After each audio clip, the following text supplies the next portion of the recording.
especial de estarmos aqui na Tua presença, de poder louvar a Ti, render graças a Ti, por tudo que o Senhor tem feito por nós. Muito obrigado, Senhor, muito obrigado. Muito obrigado, Senhor, porque o Senhor tem nos sustentado com Tuas mãos fortes, tem nos dado a alegria, a certeza e as convicções de que somos mais que vencedores. Tem nos feito, Senhor, caminhar de vitória em vitória, porque esse é Teu plano por nós. Esse é o Teu DNA que está inserido em nós, de estar andando de vitória em vitória. E que neste momento, Pai, da ministração da Tua palavra, usa-nos da forma que Tu quiseres, Senhor. Que seja o Teu Espírito falando a cada um dos Teus filhos. Que não hajam distrações, que não haja nenhum tipo de impedimento, para que verdade chegue na vida de cada um de nós, e que Teu nome venha ser exaltado e glorificado em nossas vidas, Pai. Esta é a nossa oração, Pai, em nome de Jesus. Os irmãos podem se assentar, por favor. Irmãos, quando eu, fugindo aqui um pouquinho do meu perfil, quando a Carol estava ministrando, ela falou sobre alegria, e logo após dela falar essa frase sobre alegria, veio algo muito forte ao meu espírito que eu quero compartilhar com os irmãos, sobre restituição. Hoje, exatamente hoje, irmãos, pode gravar essa data, Deus está estabelecendo na vida de alguns irmãos aqui um tempo de restituição. Restituição familiar, restituição nas suas finanças. Deus está indo, irmãos, até as últimas profundezas para trazer aquilo que é teu, para que seja manifesto e o nome do Senhor venha a ser exaltado e glorificado na sua vida. Restituição chegando na sua vida hoje, irmãos. Os irmãos podem anotar isso, que eu tenho convicção de que grandes coisas estão sendo trazidas a você novamente, por causa que Ele decidiu fazer isso pela sua vida, pela sua família, pela sua casa. Amém? Vamos abrir as nossas Bíblias no livro de Efésios, capítulo 6,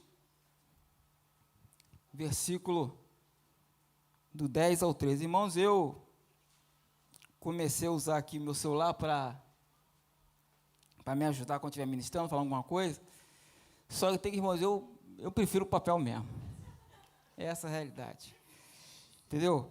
Então, quem sabe um dia, né, aleluias, eu vou passar até a usar aí o celular com mais frequência e tal, notebook, for, mas, irmão, para meu bom e velho papel, ó, aleluia, é muito bom para mim, entendeu? Então, eu vou usar, tentei, de vez em quando não tiver jeito, quando tiver o púlpito aqui, aí não tem jeito, vou ter que usar o celular mesmo, entendeu? Mas vai ser assim, ó, no papelão, tá bom? Efésios 6, versículo de 10 ao 13. No último, eu fiquei tão empolgado aqui, meu celular tem um sistema aqui, que eu mexi aqui, o celular acendeu a lanterna, na hora que eu estava falando, olha só a zebra, entendeu? Então, irmão, eu falei, não, é Deus que está falando, não é brincadeira, irmão, eu vou usar o papel mesmo. Efésios 6, versículo 10 ao 13, diz assim: No demais, irmãos meus, fortalecei-vos no Senhor e na força do seu poder, revesti-vos de toda a armadura de Deus, para que possais estar firmes contra as astutas ciladas do diabo. Porque não temos que lutar contra a carne e o sangue, mas sim contra os principados, contra as potestades, contra os príncipes das trevas deste século, contra as hostes espirituais da maldade nos lugares celestiais. Portanto, tomai toda a armadura de Deus para que possais resistir no dia mau e, havendo feito tudo, ficar firmes. Muitas vezes, irmãos, nós ficamos lutando contra tantas coisas que tentam nos impedir de vivermos o melhor de Deus, que tentam nos impedir de vivermos os propósitos de Deus que Ele já destinou para nós. Às vezes é um problema financeiro, um problema familiar, um problema profissional, um problema de relacionamento interpessoal, tantas mazelas que tentam fazer com que nós não vivamos aquilo que Deus projetou para mim e para você. E eu fiquei pensando que pensando sobre isso, que quando isso acontece conosco, qual é a nossa primeira atitude? Qual é a nossa primeira atitude? Atacar o problema que nós estamos vendo.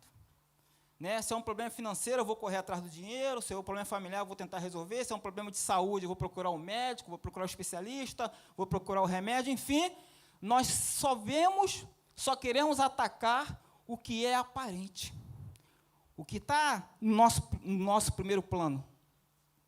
Né? E é justamente isso que o apóstolo Paulo está falando aos Efésios, que a nossa luta não é contra a carne e o sangue, e sim contra principados e potestades do ar e todas as hostes espirituais malignas. Irmãos, nós temos que aprender, e nesta noite eu queria falar um pouquinho sobre isso, de que nós não devemos ficar atacando aquilo que é aparente, mas atacarmos aquilo que está no reino espiritual, para que verdadeiramente possamos viver o melhor de Deus. Nos posicionamos de ficar atacando o que é aparente, enquanto o diabo está livre e solto para fazer das mazelas deles contra as nossas vidas. Não é isso, irmãos? Nós somos seres espirituais, já somos vitoriosos, e vamos andar lá, venceremos lá, e veremos essa vitória se manifestar aqui, no reino natural. É isso que Deus quer de nós. Não é ficar perdendo tempo, irmãos, com picuinha, com o que está à nossa volta. Não, Deus não... que estamos passando é entender bem claramente que existe um mundo espiritual à nossa volta. E em todo o tempo, esses agentes de Satanás, que são os demônios, eles estão tentando nos tirar dos propósitos do Senhor. Então, agora vamos lá, 1 Pedro 5, versículo 8. Sede sóbrios, vigiai, porque o diabo, vosso adversário, anda em derredor, bramando como leão, buscando a quem possa tragar. Realmente grandes coisas aconteçam a nosso favor. A gente não tem que ficar se degladiando com A, B, C ou D, não. Nós temos que colocar nossas forças no Senhor. Devemos confiar cada vez menos em nós e confiarmos no Senhor. É o Senhor que guerreia nossas guerras. É o Senhor que guerreia nossas guerras. E a gente não pode, irmão, ficar colocando a nossa força, o nosso intelecto, nas nossas atitudes ou nas nossas estratégias meramente humanas para tentar conseguir alguma coisa. Irmãos, que depois disso, por experiência própria, você pode até ter uma solução para o problema que você está passando, mas com certeza haverá um efeito colateral, com certeza haverá uma marca que ficou lá para trás, e isso não quer, Deus não quer isso para a sua vida. Deus quer que você passe pelas dificuldades, verdadeiramente convictos de que Ele cuidou de você, e você vai passar por essa situação tranquilo, porque o Senhor esteve contigo em todo o tempo. No Salmos 37, versículo 5, muito conhecido: entrega o teu caminho ao Senhor, confia nele e Ele tudo fará. Irmãos, ou nós tomamos essa postura de entregar tudo ao Senhor, sabendo que Ele tudo fará, ou a gente não faz isso. Fica no meio a meio, abre uma sociedade com o Senhor e diz: não, esse problema aqui eu resolvo, esse problema aqui tu resolve. Negativo, irmãos. É para nós entregarmos todas as nossas situações diante do Senhor. Ele vai resolver, Ele vai trazer uma solução.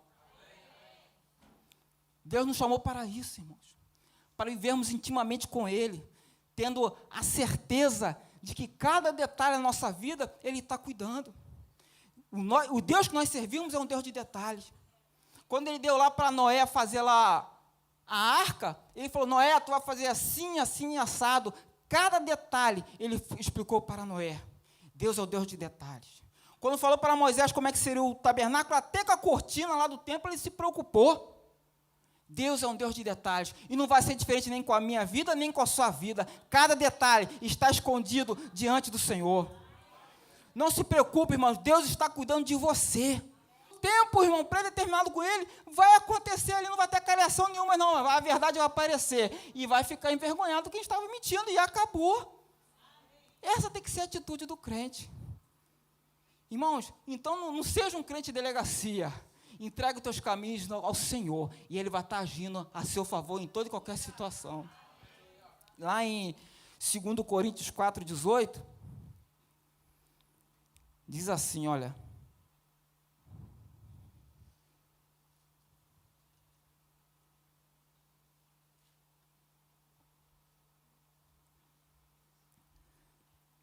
Segunda Coríntios 4, versículo 18. Sendo assim, fixamos nossos olhos não naquilo que se pode enxergar, mas nos elementos que não são vistos, pois os visíveis são temporais, aos passos que não se veem são eternos. Irmão, coloque o seu olho em Cristo. Coloque o seu olho em Cristo. Coloca o seu olho em Cristo, é Ele que vai resolver teu problema. Toda e qualquer situação. É na saúde, irmão, diante de diagnóstico, diante de uma porta fechada que você está vivendo, diante de um relacionamento interpessoal que está trazendo uma mágoa muito grande para a sua vida, coloque os seus olhos em Cristo. Coloque os seus olhos em Cristo e você vai ver o que Deus vai fazer a teu favor. Irmão, não há impossíveis para Deus. Você não tem que ficar preocupado. Diante das pressões, a gente fica às vezes até abatido. Mas, irmãos, não perca o foco em Cristo. Ele vai trazer solução para você. Foque nas coisas que são eternas. E de lá virá resposta para toda e qualquer situação que você possa estar vivendo. Segunda coisa que eu gostaria de falar nessa noite, que o apóstolo Paulo falava nesse texto, e toda hora ele repetia isso aos Efésios: fique firme, não desanime. Irmão, se entendemos que nós somos mais que vitoriosos em Cristo, qual é o nosso trabalho? Se eu já sei que eu sou mais que vitorioso em Cristo, qual é o meu trabalho então? Descansar. Descansar. Descansar. Ou seja, é apenas ficar firme naquilo que Deus me chamou para fazer. E o restante, irmãos, Ele vai estar agindo. Salmos 27, versículo 14, o salmista, Davi, está falando o seguinte: olha, espera no Senhor, anima-te, e Ele fortalecerá o teu coração. Espera, pois, no Senhor. Ou seja, espera no Senhor. Responsabilidade de quem? Minha esperar. Animar, de quem é a responsabilidade? Minha, eu tenho que me animar. Agora, quem vai te fortalecer é o Senhor. Então, para ser fortalecido pelo Senhor, espera nele. Espera a solução dele e vai se animando, vai buscando na palavra de Deus respostas para o que você está vivendo, vai colocando palavra de Deus para dentro de você. Irmão, na hora da pressão, irmão, o crente, quando na hora da pressão sabe que tem que sair, é palavra de Deus. Não pode ser outra coisa, não. Uma bola cheia de ar, quando eu tiro lá aquele pinozinho, se eu apertar, o que vai sair? Vai sair ar. Se eu pegar uma laranja e começar a espremer, o que vai sair? Vai sair o sumo da laranja. O crente, quando está sendo espremido por alguma situação, tem que sair a palavra de Deus. Então, nos tempos de tranquilidade, vamos falar assim, no dia a dia, tu tem que estar colocando a palavra de Deus dentro de você. Porque quando vier a pressão, o que vai sair vai ser a palavra de Deus. Não vai ser murmuração, não vai ser desânimo, não vai ser tristeza, vai ser a palavra de Deus. É assim que funciona. O diabo, ele sempre vai tentar agir, irmãos, quando você pode estar no meio do combate terrível e você sabe que vai ser vencedor, você sabe disso.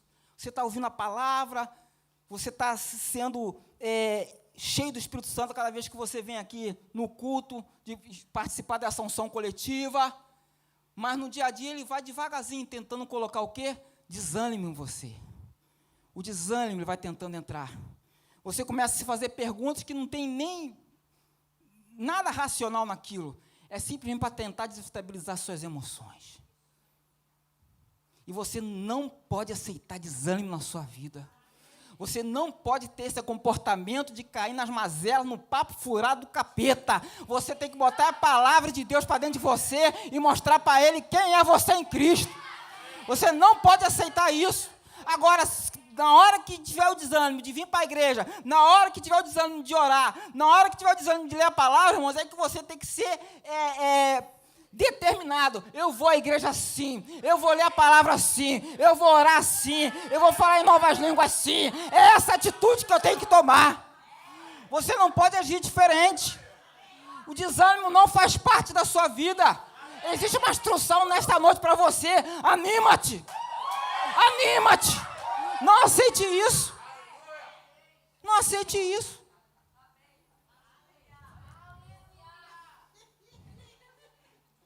Há uma palavra de Deus para a minha vida e para a sua vida. Já está garantido, já está escrito, irmãos. Quando você está diante de uma situação aí numa instituição qualquer, se você é ofendido no seu direito, você procura um advogado para quê? Para que veja qual é a lei que está ali, que ampara aquela situação, para você ter o seu direito garantido. Então você pega só, está escrito aqui na lei, eu tenho esse direito aqui, e o juiz vai te dar e acabou, não é assim que funciona? E nós temos também a nossa Constituição, a nossa lei. E se Deus já nos deu uma palavra de dizendo que eu vou dar triunfo em Cristo, isso vai acontecer na minha vida. É a lei.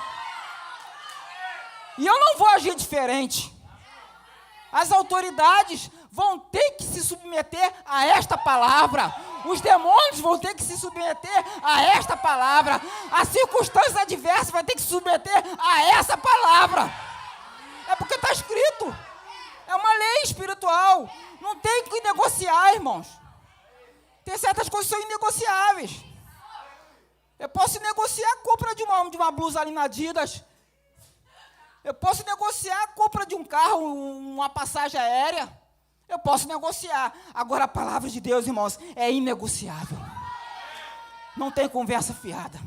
Se está escrito, vai se cumprir. E nessa situação, diante dessa luta espiritual que nós estamos passando, sabendo que entre nós, nosso meio não tem crente de delegacia, sabendo que nosso meio não tem murmuradores, eu vou me animar. Eu vou me animar. Eu vou me animar e eu vou esperar no Senhor, sabendo que todas as coisas vão vir até a mim pelo poder que é na sua palavra.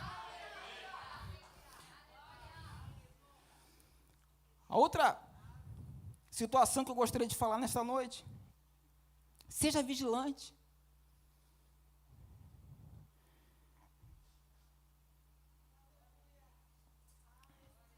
Mateus 26, versículo 41, há uma instrução de Jesus para os discípulos. Mateus 26, 41, diz o seguinte: olha,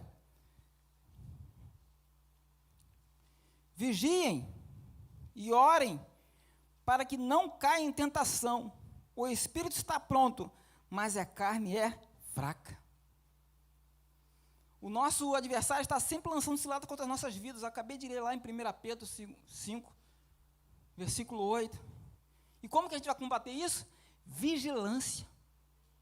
O diabo, irmãos, sempre tentará as pessoas em sua fragilidade momentânea.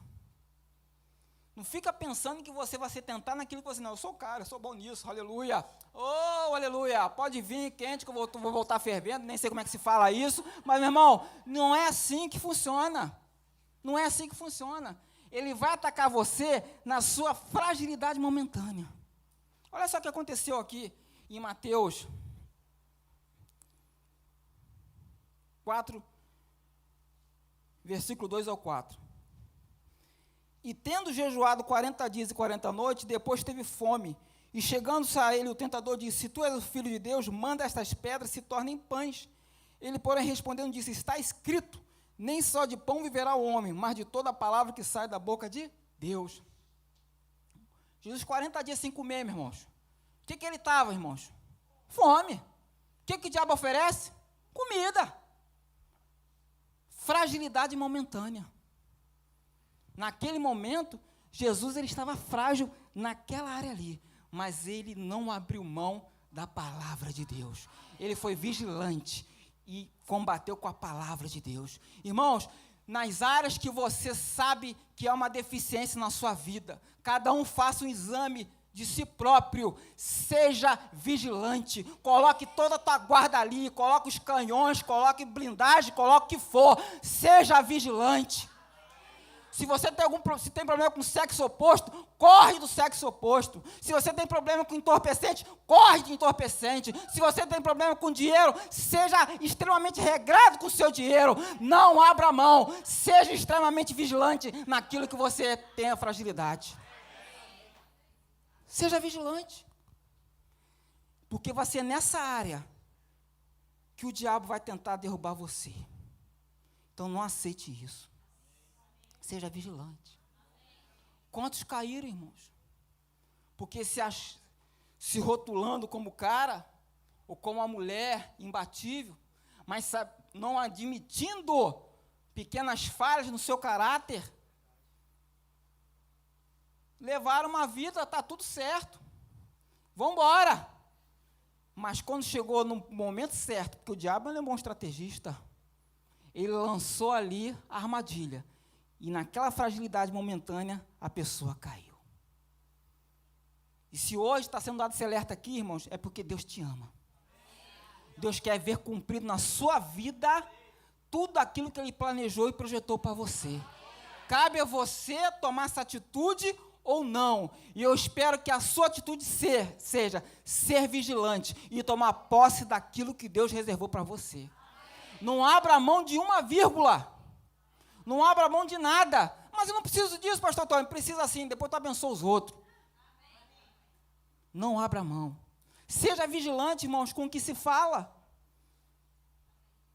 Muitas vezes, nós falamos, declaramos algo, e acabamos enrolados de tal forma, irmãos, que é terrível. Então, antes de falar, pense 2 vezes. Seja vigilante com quem se associa. Seja vigilante nas suas decisões. Decisão em tempo de tempestade, dificilmente vai sair uma boa decisão. Dificilmente. Se você está no meio de uma tempestade, irmão, deixa a nuvem passar. Se seca e tome a decisão. E tome a decisão. Seja vigilante. Porque às vezes as pressões que estão vindo sobre a sua vida é para justamente impulsionar a você tomar a decisão errada. Então o que você faz? Sai da cena. Deixa o barco correr. Entrega o teu caminho ao Senhor e o mais Ele fará. Você sabia que até a não tomada de uma decisão é uma decisão. Não vou tomar decisão agora. Mas, não vou tomar. Eu vou fazer isso, então faça, está tudo certo. Eu sou assim, irmãos. Eu, particularmente, sou assim. Quando eu estou convicto de que eu tenho que tomar uma decisão, irmãos, eu vou tomar uma decisão, mas eu vou fazer isso. Então faça, está tudo certo. Eu vou continuar nessa postura aqui. Por quê, irmãos? Existem certas situações que vão nos levar a um caos lá na frente e às vezes as pessoas não estão vendo. A outra parte não está vendo. O ambiente que você está inserido não está vendo. Vou contar uma história para vocês. Oh, meu Deus, o relógio voa. Voa não a hora, né? Sobre decisão e pressão. No dia 29 de novembro de 1991, aconteceu um acidente na aeronáutica. 16 mortos. Um avião, modelo Bandeirantes, saindo de Brasília, com o segundo oficial general mais antigo da Força Aérea, um tenente brigadeiro, que eu esqueci o nome, e mais 15 pessoas faleceram num acidente próximo à cidade de Guaratinguetá. Aproximadamente 5 a 10 minutos da pista onde eles iam pousar. Sabe por quê? O piloto dessa aeronave fez um cálculo que chama-se plano de voo, cometeu um erro. E esse piloto, eu não sei a patente dele, ele era um oficial superior, falou que aquele voo ia ser daquela forma. E tinha um sargento, que era um mecânico muito bom. Um colega meu veio substituir ele depois do acidente, depois de ele ter falecido. Falou assim: piloto, não pode fazer esse voo. Não pode. Por quê? Tem excesso de peso, tem que ser feita uma parada técnica na cidade tal, de Uberlândia, para fazer um reabastecimento. Se for desse jeito, do jeito que o senhor está indo, nós teremos pane seca e a gente não vai chegar ao destino. Teve uma brigalhada entre o piloto e esse mecânico. O chefe do mecânico veio tentar colocar panos quentes, convenceu o mecânico que poderia ir. O piloto deu a palavra que ia parar na cidade de Uberlândia para fazer o reabastecimento, e aquele sargento entrou no voo, sabendo, achando, confiando na palavra daquele piloto, ia fazer aquilo que foi feito, que teria sido combinado. Chegou em Uberlândia, o piloto pousou? Não. Vai dar, mecânico? Não vai dar. Vai dar? Não vai dar.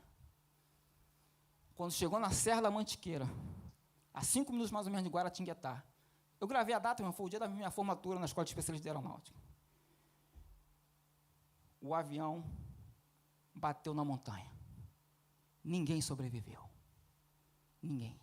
O piloto, o mecânico. Tudo por causa de uma teimosia. Aí eu fico falando, por que eu estou falando de decisão?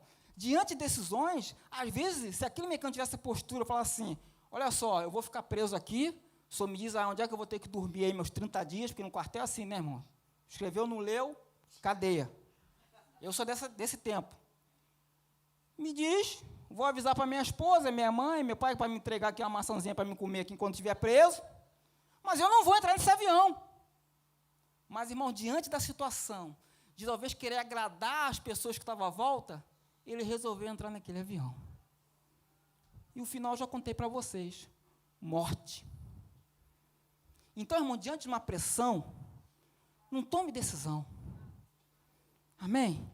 Estou falando isso com todo carinho, respeito e amor pela sua vida. Não aceite pressões para tomar decisão. Fica quieto, então. Espera passar. E que vai dar tudo certo, mas seja vigilante. E eu termino essa minha palavra.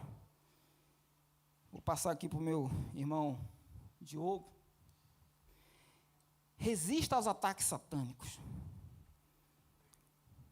Em Tiago 4,7 está falando o seguinte, olha, sujeitai-vos, pois a Deus, resisti ao diabo e ele fugirá de vós.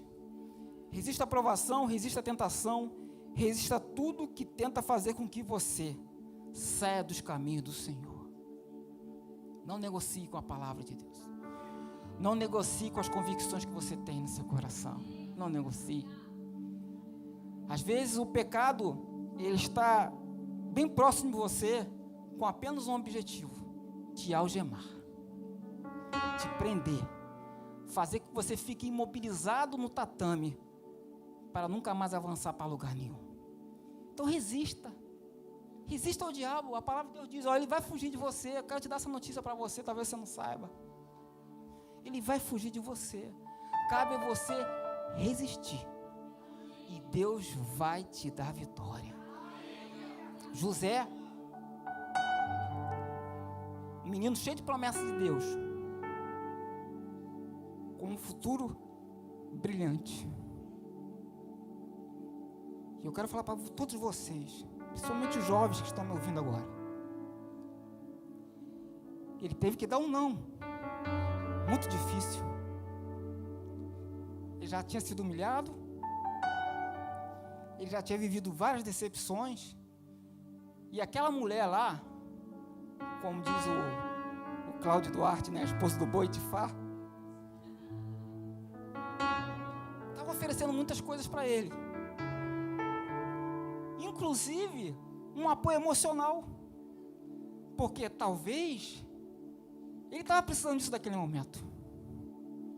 Ele tinha sido desprezado pelos irmãos, tinha sido vendido, não estava ali apenas uma relação sexual em jogo, não estava só isso em jogo, havia uma dependência emocional também daquele menino. Mas ele disse não ao pecado, ele fugiu, e quando ele fugiu, ele parou numa situação pior ainda, ficar preso, mais humilhação. E ele foi como um desses homens que eu falei aqui da careação, se lembra? Que ele foi o mais ferido, porque ele sempre estava falando a verdade. Quem anda na verdade, às vezes corre esse risco de suportar uma afronta maior. Mas não vai ser isso que vai mudar eu e você, irmãos. Vamos continuar falando a verdade, amém? Sempre. Mas Deus era de um amor tão grande para a vida de José, e por causa da postura de José, até na cadeia Deus honrava ele. Até lá naquele inferno, vamos falar assim, Deus estava honrando a vida daquele menino. No final da história todo mundo sabe. Deus vai lá naquela inferno, vamos falar assim, naquela cadeia, naquele lugar de humilhação, naquele lugar de vergonha, naquele lugar que eu imagino que exercício José deve ter tido que fazer para se animar, irmãos. Já pararam para pensar nisso? Aí eu falei agora sobre anima-te, espera no Senhor. Agora tu imagina o que José passou, irmãos.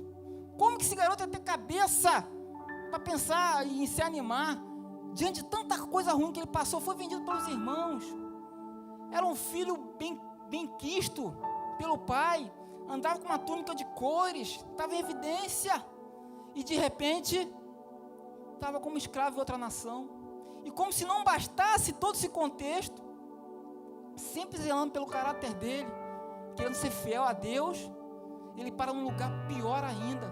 Talvez ele estava pensando o seguinte, cara, será que tem algum lugar pior do que esse que eles vão me mandar? Mas ele não abriu mão da palavra que Deus tinha um dia dado para ele. E Deus, de uma maneira sobrenatural, pegou aquela jovem e colocou numa posição de exaltação.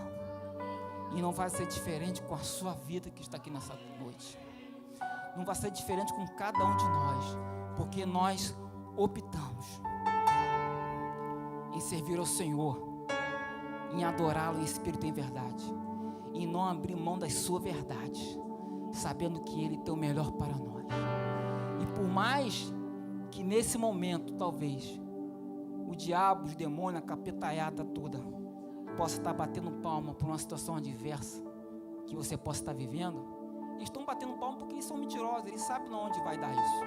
E onde vai dar isso é a sua vitória. Vamos nos colocar de pé.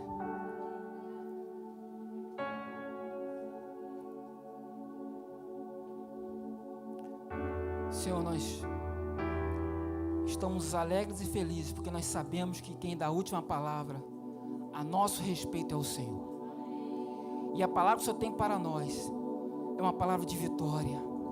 É uma palavra, Senhor, que nós devemos nos animar em Ti, sabendo que os recursos estão chegando, sabendo que a Tua provisão está chegando, nas emoções, nas finanças, nos relacionamentos interpessoais, em toda e qualquer área, porque o Senhor nunca nos abandona, porque o Senhor está conosco até a consumação dos séculos, e o Senhor nos fez mais que vencedores, e é debaixo dessa palavra que nós vamos continuar caminhando, sendo fiéis a Ti, ó Senhor, declarando a Tua palavra, porque nós sabemos que os Teus pensamentos a nosso respeito são melhores, são pensamentos de paz, são pensamentos bons, e nós nos alegramos nisso, Pai. Muito obrigado por saber que nós viveremos melhor dessa terra, porque foi assim que o Senhor determinou para cada um de nós. E nós, Senhor, renovamos a nossa aliança contigo, declaramos ao mundo espiritual que nós não vamos abrir mão da Sua palavra, não vamos abrir mão das Suas promessas, não vamos abrir mão de cada palavra que o Senhor falou a nosso respeito, porque, Senhor, nós estaremos lá, ó Senhor, no topo dessa montanha, para que todos possam ver verdadeiramente que Tu és Deus e que o Senhor guardou o melhor para nós. Obrigado, Pai, por tudo que o Senhor fez por nós nessa noite.